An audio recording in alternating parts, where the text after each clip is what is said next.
Hi everyone, welcome back. So September is almost done and dusted at this point, and I have some beauty favorites to talk about. So let's get right into it. The first thing I noticed about this month is that I dove straight into very neutral / warm palettes right off the bat.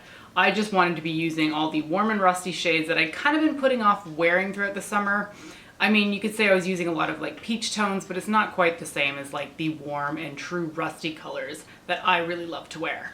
The first palette that I found myself reaching for towards the beginning of the month was the Kat Von D Shade and Light Eye Palette. I got this from an old coworker of mine who said that she had a bit of an allergic reaction to the shadows in here, but I don't react poorly to them, so I was more than happy to accept this palette off of her.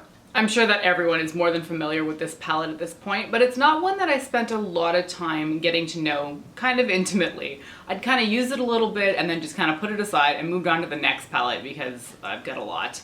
But I found myself reaching for this more and more because I wanted something easy to wear, but that I felt was fall appropriate. And this particular quad right here, this area, is really kind of what I picture fall colors to be. And I was just really drawn to a solid matte eye. I think a truly matte eye, like only mattes, is absolutely beautiful. It's the kind of thing where I look at myself in the mirror later on in the day and I'm like, ooh, I like that. So I've mostly been sticking to this little quad area here, but I've delved into the other areas as well, and it's just a beautiful palette for sure. The other palette that I've really been enjoying, and it's no surprise there, is the Modern Renaissance palette by Anastasia Beverly Hills. This was an odd palette to come out during the summer months. These colors just like in mid-July, I was like, I am not into it. Like I love the reds and the oranges, but at that time of the year, it just made no sense to me. So I think I did like 5 looks for a blog post and I was just like, okay, whatever. I'm moving aside from this palette because it just doesn't fit with my summer vibe or whatever you want to call it.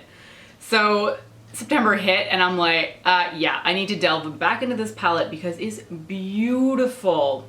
I have loved wearing this red shade in the outer half of my lid and then either Primavera or Vermeer on the lid. Deepen it up with Cypress Umber. Oh, it's just beautiful. The shadows I find are beautiful. They're pigmented, but holy crap, do they ever kick up a lot of pigment. I mean, this is the kind of palette where you better put your foundation on after you've applied your eyeshadow because it's just messy.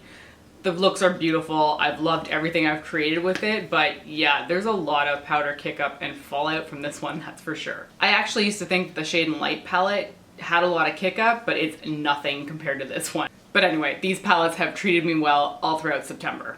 Next up is a product by MAC that I wasn't really familiar with, and that is one of their casual colors. And this can be used for lips or cheeks, but I just stick to cheeks because I don't like the dual effect of something like that. I want to just use it for one purpose. And this is in the shade Blind Score. It came out with their It's a Strike collection. It might not even be a month ago. And I was kind of like, I'm not huge on cream blushes, but you know, whatever, I'll give it a shot. Oh. This is beautiful. It looks really scary in the pan and it looks terrifying when you apply it on your cheeks because when you dab it on, it's like solid dark color. However, it blends out really, really beautifully. So you get like a sheer wash of this like dark raspberry maroon shade. It's absolutely stunning. Plus it smells like all of MAC's lipsticks in the sense that, yeah, it's like putting vanilla blush on your cheeks. I really hope this collection is still around because if you can get your hands on this shade, you need to do it. It is stunning. Next up is a mascara by Gosh Cosmetics, and this one is their Rebel Eyes mascara. It might sound familiar to you because I did try it out for the very first time in a Gosh try-on video, which was just a few weeks ago now. At the time of that video, I had just finished up another mascara and I needed to open another one anyway, so I was pleasantly surprised to find that this one was 100% working for me. And it turned out to be my daily mascara after that. It's not as wet of a formula as I normally like. I usually like quite a sopping wet formula, but this one's still pretty wet. I think most people would consider this very wet.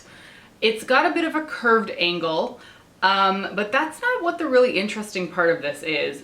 It's got, so if it's curved, it's got like a triangle shape where the spikes are sharper towards the edges of the triangle. I've never seen a mascara like this before, and I guess it's working because this really combs through my lashes and I think it looks great. Like, I had a lot of people commenting on that video to say that they thought that I was wearing false lashes, and nope, it was just this mascara. So again, this is the Gosh Rebel Eyes Mascara.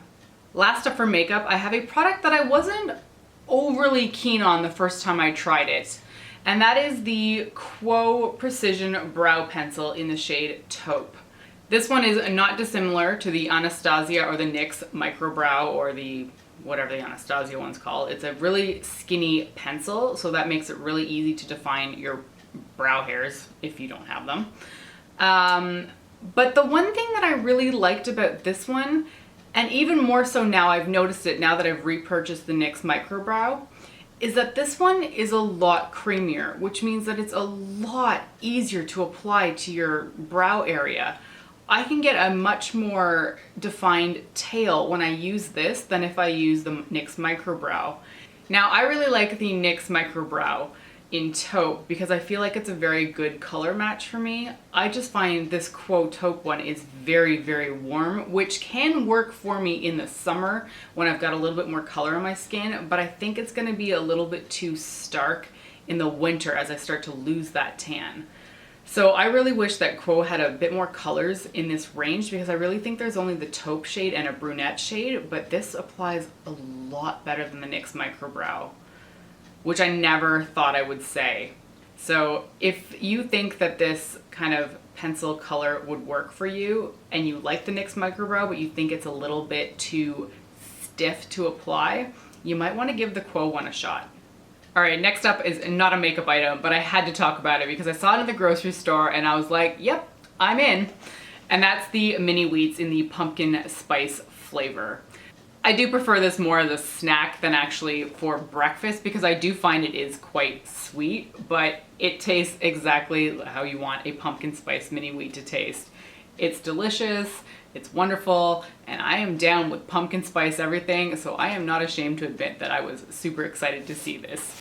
This does say that it is limited edition, so it's probably only going to be in stores for a little while longer, and then you're probably not going to be able to get your hands on it come like December. So if you like pumpkin spice and you like mini wheats, you might want to check that one out. All right, that's it for my favorites. I hope you enjoyed hearing about what I love throughout September. If you've got a few items that you were interested in and you want to tell me about it, please let me know. I like seeing what changes in people's makeup as they roll through the months. Thank you so much for watching, and I'll see you next time. Bye.